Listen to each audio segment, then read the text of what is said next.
Naman po, balikan natin ang sitwasyon ng mga nagkakagulong rallyista at pulis sa Mendiola.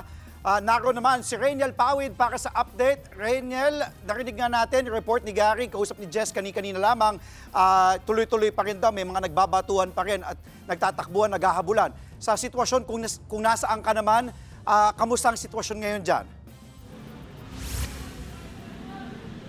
Andre, dito yan sa CM Recto, no? Ito nga yung dulo nung Mendiola kung nasaan ngayon si Gary. Yung kaninang sinasabi niya na umaatras na mga rallyista at nakikipaghabulan sa mga pulis.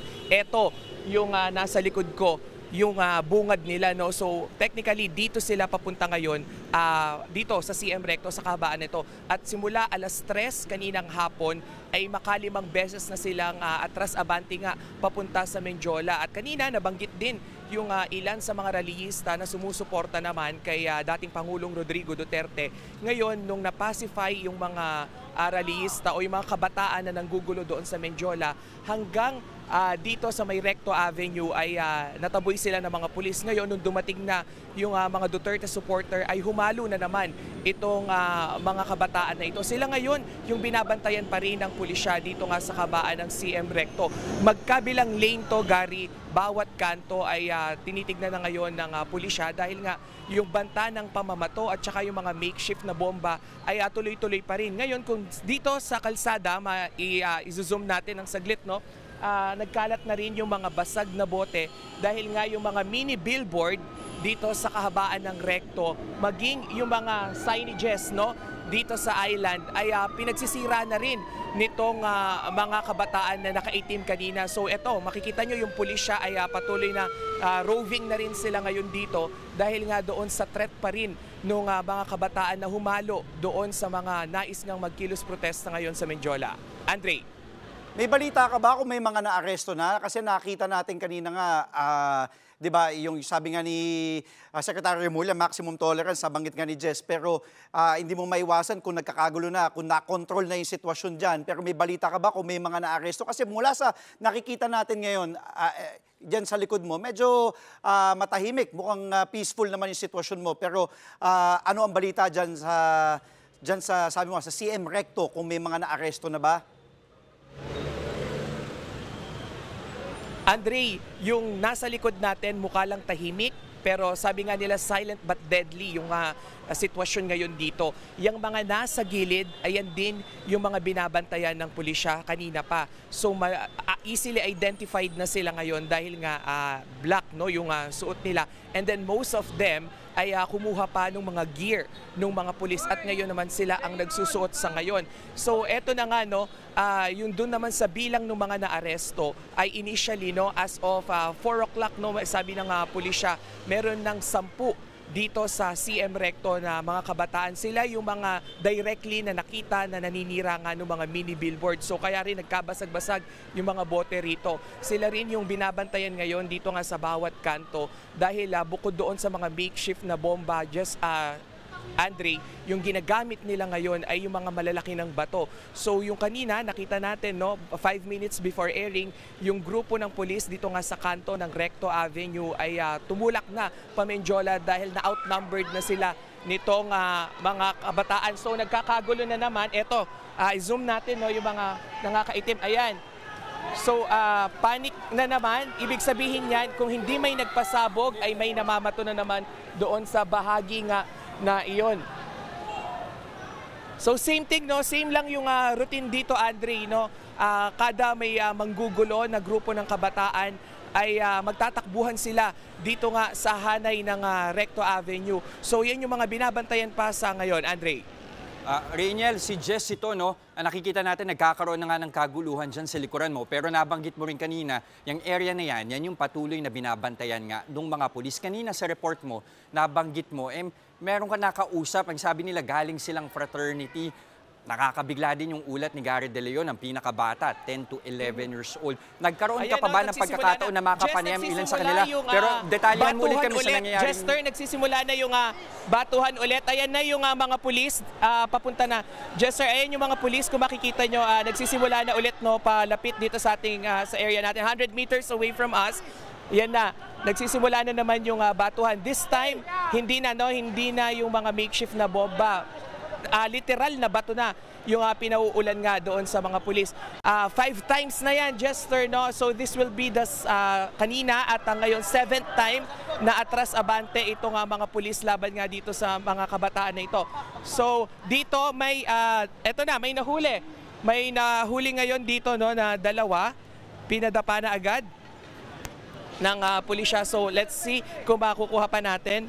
Ayan, so sila yung mga binabantayan. So gaya nga na nabanggit ko kanina, silent but deadly itong alley na ito ng Claro M. Recto. So sila yung mga namamato.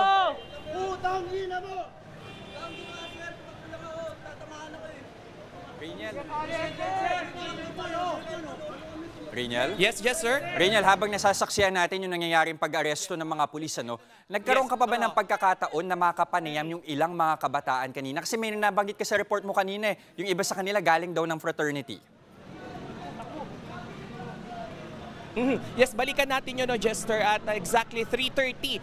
Sinabi nga nila na they're from fraternity. Tapos nung tinanong natin kung anong grupo o saan sila na-form yung fraternity nila, sinabi nga nila na rito lang daw sa Manila, no? At sila, binubungad nga nila sa mga pulisya. Fraternity sila ng anti-corruption. Sila yung youth na anti-corruption fraternity. Pero doon sa by plain view, no, sila rin yung nakikita nga natin dito sa mga gilid-gilid ng kanto ng CM Recto. So yung dalawa na yon, sila rin yung nandito naman sa hanay nung mga nanira ng signages and markers dito sa Recto Avenue. Reniel, Nikki here. Kamusta yung moral ng pulis? Kasi kanina pa to nakakailang, kumbaga, ilang awat na sila, hindi naman sila gumagante. Again, maximum tolerance, may ilan-ilan lang nahuli. Pero sabi mo nga, minamanman na nila yung mga nakaitim. Kasi sila yung, kumbaga, very easily identified yung mga may chance na biglang manggulo. So, anong ginagawa nila? Dahil ang dami ko nakikitang nakaitim Sa ngayon, meron pa silang dalang flag. Were you able to ask them then about that, yung flag nila?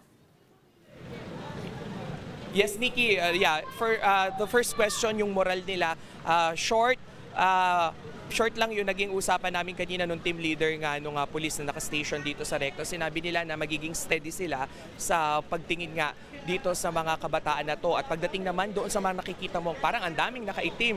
So Nikki, yung ilan nga nagdidikoy na rin sila as part noong ilang grupo na bahagi sana nung black protest ngayong linggo na ito. So ngayon, isa yon sa hamon para sa pulisya natin, to identify kung sino ba dito sa mga kabataan na ito yung kabilang dito sa sinasabi nga na grupo ng mga fraternity, nagbabatuhan ng mga bato, at kung sino naman yung kasama lang doon sa grupo na dadalo nga for the black protest against corruption ngayong linggo na ito. So Nikki, dito na sa kabilang side naman, sa Loyola Street, lumabas na rin yung ilang mga residente dahil sa takot na rin, dahil nga mismong baka doon sa kanilang mga bahay ay mga nagpapasukan na rin na ilang rallyista na hindi nila kakilala. So they're also making their own safety measures, lumabas sila just to secure yung bungad pa lang din ng kanilang bahay.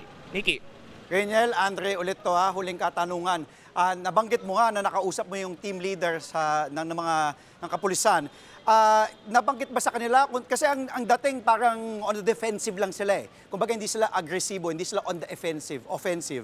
Aantayin na lang nila na humupay sitwasyon? Ano ang direct na instructions sa kanila na aantayin na lang ba nila na wala nang mambato, wala nang manggulo, at wala nang makipaghabulan dyan? Ano ang sinabi mismo ng team leader o kumbaga instruction sa ating kapulisan dyan? Andre, yung sabi nga sa atin, papairalin talaga nila yung maximum tolerance dito na hanggat maaari hindi sila gagante at tatabuyin lang nila sana itong mga wala ngang permit na mga rallyista na ito. At based from our interview mismo naman dito sa NCRPO, sinabi nila na hindi nga sana nila ipatutupad ng masinsinan itong no permit, no rally policy hanggat coordinated sana yung mga galaw nitong mga kikilos protesta. Dahil ang una, sinabi nila willing silang magbigay ng ample time para lang sumigaw nga ng hinaing itong ating mga kapatid na rallyista. Pero sa nangyayari ngayon, Jester, hanggang ngayon sa mga oras na ito, nakikita natin na hindi lumalaban itong pulisya. Lagi lang nilang ginagamit yung mga shield nga nila. Though kanina nga, gaya ng nabanggit ko kanina, yung ilan sa mga yun ay nakuha na nung ilang mga kabataan na nakaitim, yung mga nambabato nga kanina dito sa CM Recto. Babalikan ka namin, mag-iingat ka dyan.